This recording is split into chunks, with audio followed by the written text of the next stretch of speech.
Good day everyone, I am your presenter for today's video lesson, Pearlie and Rubio. Midterm Week 3, Language in Education Policy Evolution. Let's have a quick presentation outline or points for our discussion. Letter A, the Dept Order Number 25, Series 1974. And letter B, the Department Order Number 53, Series 1987 Constitution, or the 1987 Policy of Bilingual Education. So let us start with the review of the timeline, since this will be the basis of our lesson. And if you guessed that right, our latest and the basis of our lesson is the 1987 Constitution, which states that the wikang pambansa is Filipino. And in this constitution, there are different aspects that we should still consider, not just the wikang pambansa. Okay, there are lots of laws, and this will be a little tricky or heavy for us. These kind of laws should not be just written and be read by the future educators like us. It should be learned and viewed as the basis of our teaching, or how will we be an effective teacher in the future. So we should not just familiarize it. We don't have to memorize it, of course, but we have to learn it by heart. But before we proceed to more details and discussion of our presentation for today, let us have a few key terms, or acronyms actually. And maybe you will be very familiar if we move further. So the first one is NBE. Can you guess what is NBE stands for? If you guess it right, it is the National Board of Education. A little heavy, right? And a little, feels like very exclusive for the law students, lawmakers. National Board of Education. But aside from that, we have another one. This one, DEX. Do you know what DEX stands for? Okay, DEX is Department of Education, Culture, and Sports. This one, the next one is if you doesn't know what is L2 stands for, I think we have to go back for one semester.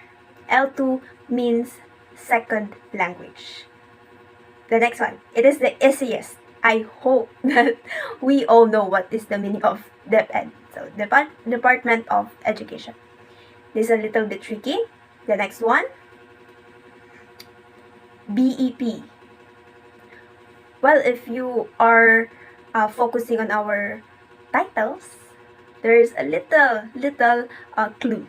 Okay, it is Bilingual Education Policy. So we have the education and the policy. So that I have mentioned earlier a while ago.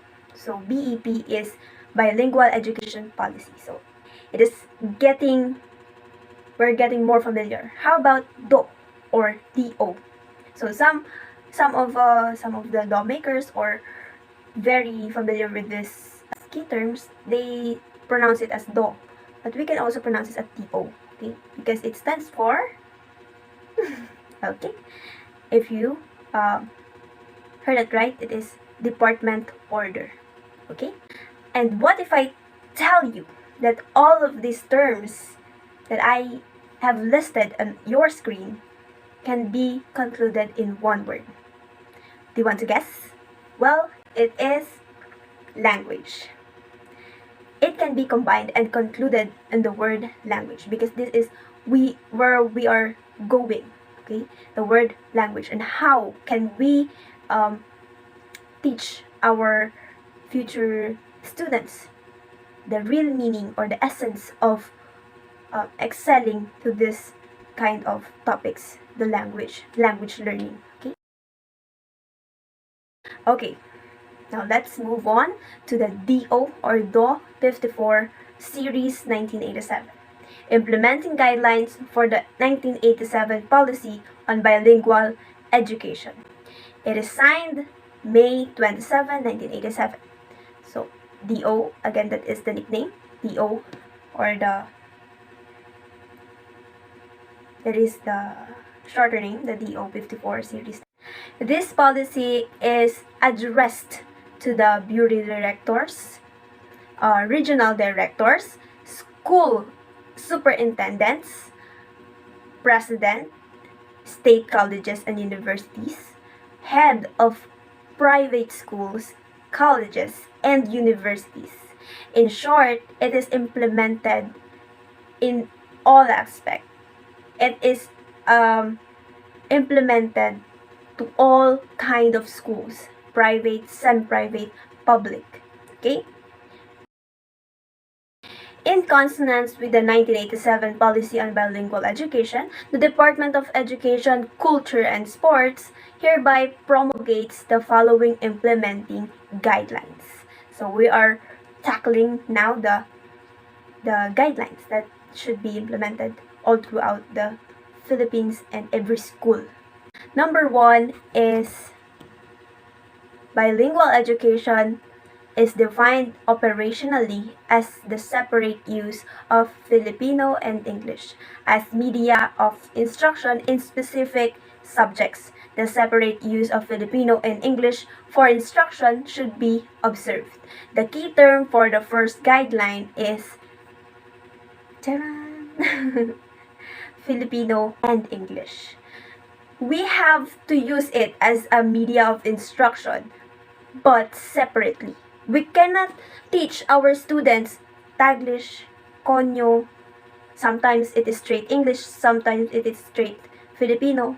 And if this is confusing to you, let us move to the next slide, where I have the example. Okay? Primary subjects. What are the primary levels? From kindergarten to grade 3. So they have mother tongue. It should be, this one is excluded. This is another topic, I think, because mother tongue is recently implemented. Okay, this is not on the scope of the bilingual education policy, but I just added it because it is one of the subjects of the primary level students. So mother tongue, it is excluded. As I have mentioned, there are specific subjects only. Filipino, it is strictly stated in the policy that we have to use Filipino as media of instruction for Filipino subject. Okay? As well as the English. We have to implement and use the language English and straight English as a media of instruction. Of course, media of instruction lang po. Hindi po sinabi na pag nag-explain ka sa students mo is English din. Paano kapag napakabata, diba?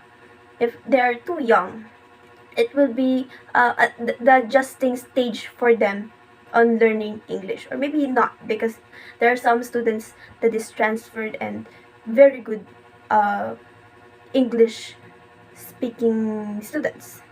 Okay, next is mathematics. Again, there is a recent policy about this, but I would not tackle about it. But it is covered in the 1987 Constitution, or this BEP, that mathematics should be an English. But there is an example, because I have seen this module of primary level students which confused them because it is in Tagalog. This is another case, so I would not elaborate it. Next is MAPE. We cannot choose if music will be Tagalog or Filipino, arts will be English, PE would be Tagalog again, and health is English. No, MAPE is one of the specific subjects which should use the medium English, ESP, from its acronym, Edukasyon sa Pagpapakatao. So it should be in very good Filipino. Next is AP. Again, from its acronym, AP, Araling Panlipunan, it should be in Filipino. Now, what is the difference on the next grade levels? The intermediate. Intermediate, we have mother tongue, Filipino, English, mathematics, MAPE, ESP, and there is the science. So, it is very difficult because it is undeniable that our translation of terms on Filipino is still limited. It is undeniable, right? And it is also evident that there are lots of words in science that cannot be in Filipino or Tagalog. So it is very crucial for the students if it will be translated or if we use as Filipino as the media of instruction. So it should be on English. Next, EPP. For EPP, it is in Filipino, but there are lots of terms that is popping out like sauteing, sewing, but there is an immediate translation right after that word, and those words were always italicized so that the students won't be confused if it is English, Taglish, or the media of instruction is straight English or straight Filipino, but it should be on Filipino. AP again. That's it. Now let's move on to junior high school. So the only difference here is the values education. So from ESP, we jump into values education, which will be in English. Next is the TLE. We have two different TLEs. Okay, we have HE and we have IT or ICT. Different offers from different schools because not every school have the opportunity of having the computer and HE for cooking utensils or equipments. Okay, so it differs from every school. But TLE, because its acronym is in English, it should be or it must be on the media of instruction English. Next is AP again. Now let's move forward to the second guideline. So there are lots of guidelines. I think it is 12 or 13. So our second guideline is reading in the regional languages in Filipino and English shall be achieved in stages. In non-Tagalog speaking areas, Filipino may be taught orally using procedures, techniques, and materials needed for teaching Filipino to non-Filipino users. The key term here is reading. So we implement this bilingual education policy because there are native tongues or native languages which is not a Tagalog speaker. Okay? If it is very difficult, so the phasing of regional level should have the implementation of this. They have to plan or provide what is really needed.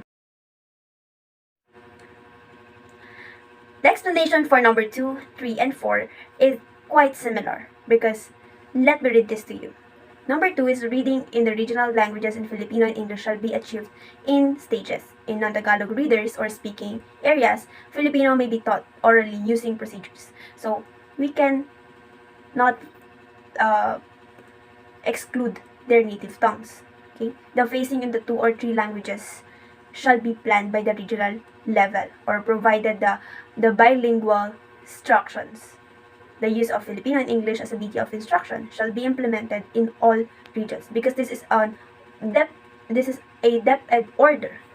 Nationally, everyone have to do this, even though it is their supposedly second language is English. It will be Filipino, and then their third language will be English. So number 4 is the content learning in whatever language. It is stated here, in whatever language should not be sacrificed because of the variations in phasing of the language.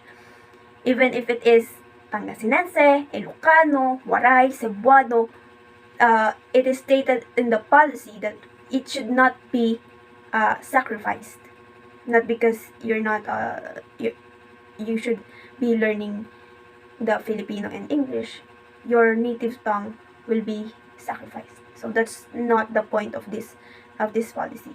It is saying that you have to excel on those languages. For guidelines number 5, 6, 7, and 8.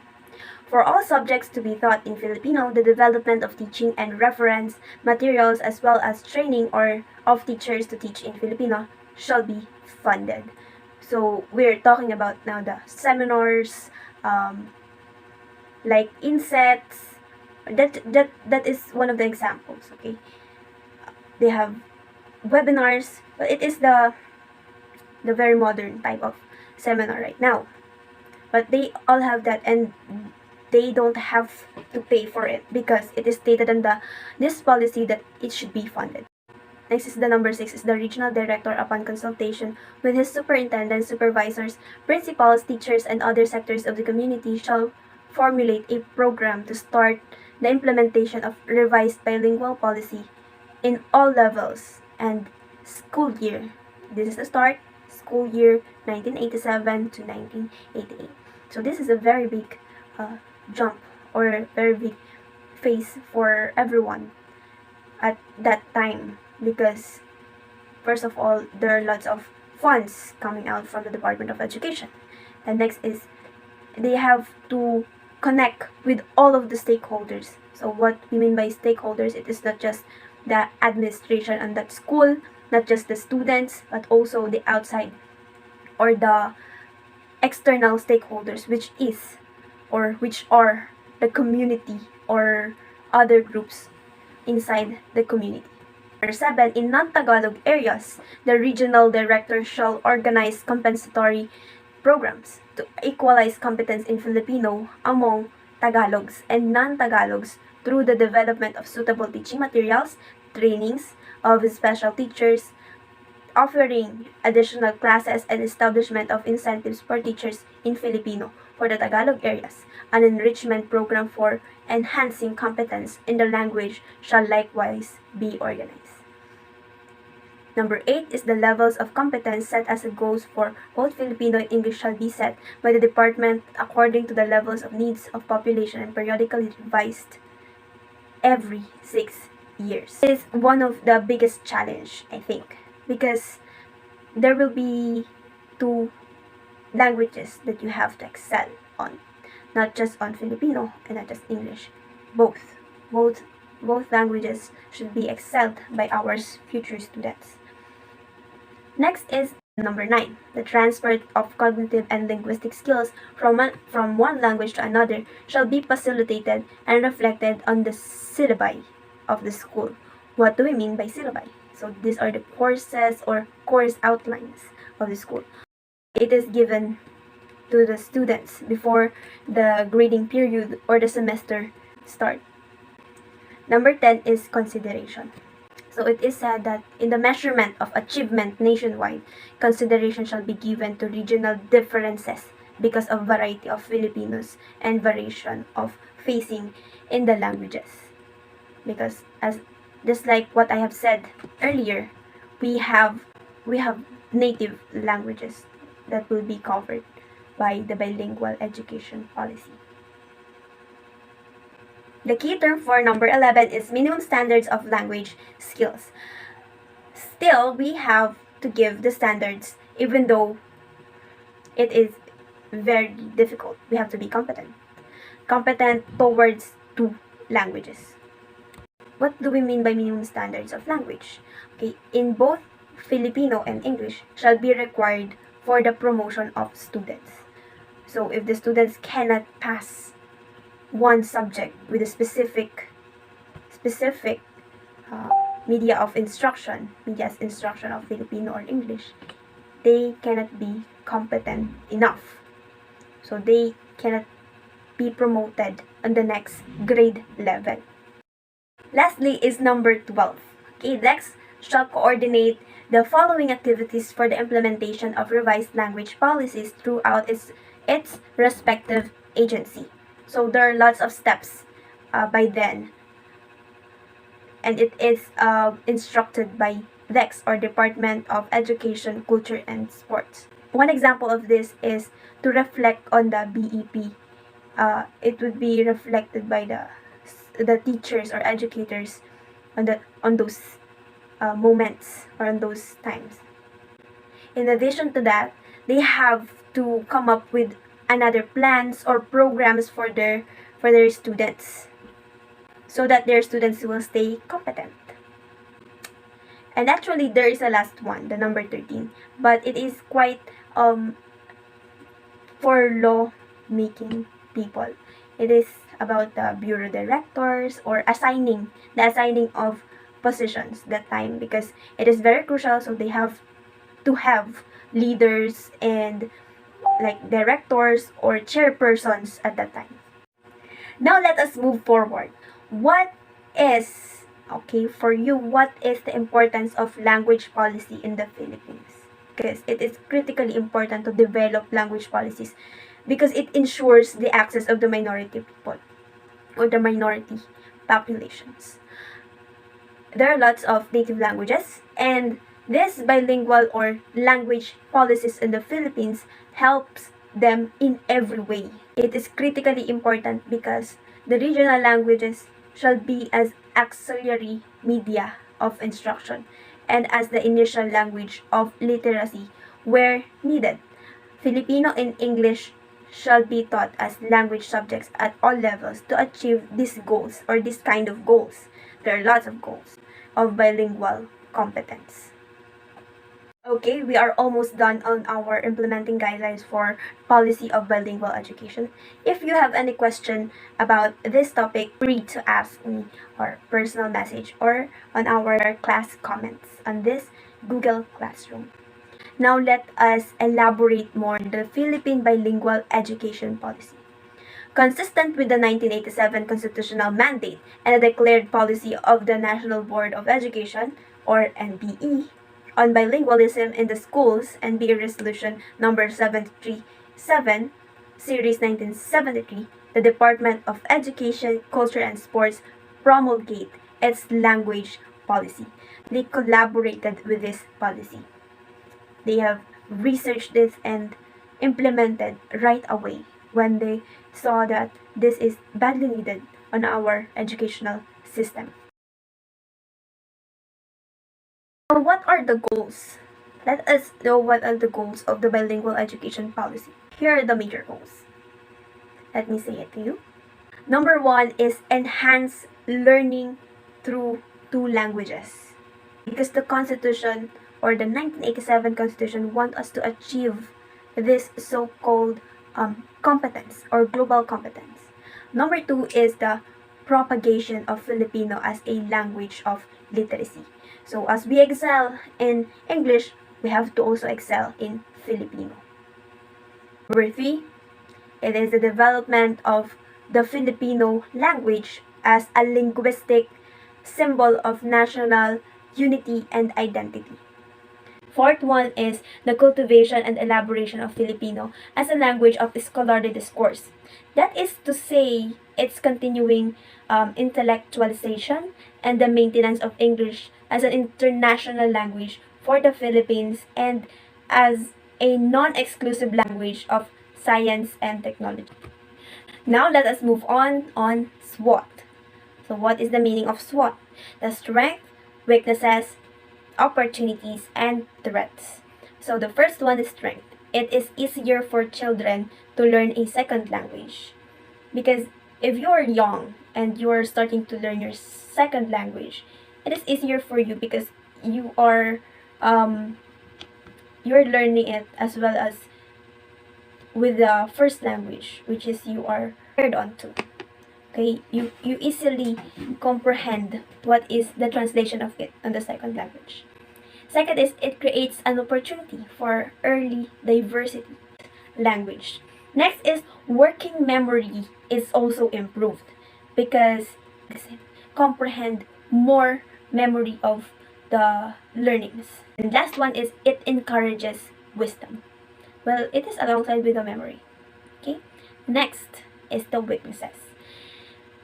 First one, it'll be a little hard at the beginning because if you translate like Filipino into English, it sounds different. Next weakness is that bilingual education may require more time to learn. Next one is lesser time for other important activities. Because if you're going for an art workshop, you have to go for English class, right? So next one is students may have problems understanding certain topics. Because I have said before, some translations are not exactly the same in English from Filipino. Next, not many schools offer this kind of education. It is stated by the law, but not many schools were evenly competent to offer this kind of education. Next one is opportunity. This is not super obvious, but bilingual education connects individual to its heritage because this not only creates a sense of pride for individuals from different ethnic backgrounds, but also legitimizes their belonging in our society and facilitates more active civic participation in the greater community because they can represent the Filipino people because you learned their language, but your native language is Filipino, right? You can represent and connect through anyone in the world. Next is the very obvious. Will have flexibility in the future jobs or even just activities.